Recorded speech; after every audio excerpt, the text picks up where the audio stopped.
mbokk yi maa ngi leen di siyaaraat di leen bëggee bu baax a baax ma ñëw nag tardivement pour wax lu jëm si Noble le tiktoker bi nga xamante ne moom la ñu taal otoom loolu du mu si wax du mu si sore parce que c'est un peu mooy loolu quoi du mu si sore mais c'est juste damay wax lii indi loolu xam nga kilifa bu joxee ndigal si Touba ngir ñu organiser woon nii man gisuma ne ab taalibe bokk noonu laa ko mën a waxee war na si opposé ba si wax ju ñaaw donte ne sëriñ bi waxul pour yàqal ña fay liggéey mais c'est juste si sama xalaat pour organiser wu parce que marché Ocass ñaata yoon la tàkk si 2 mois ñaata yoon la tàkk amaana nag man côté bi may waxee ak yéen fi ngeen waxee dina wute lool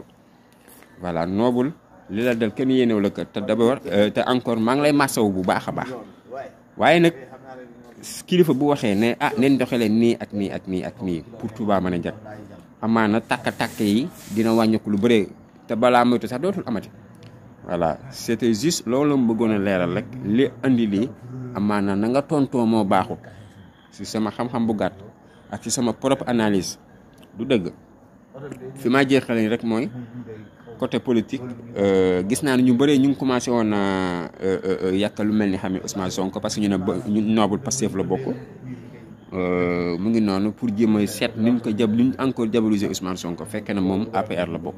parce que gis neen ay vidéo yi muy défendre Macky Sall. kontaan nañ ci moom président Macky na sa xel dal ñi ngi sa ginnaaw waaw ñi ngi sa ginnaaw ñun waa Touba ñoo ngi sa ginnaaw. voilà c'était ça pour jéem a tënk rek vidéo.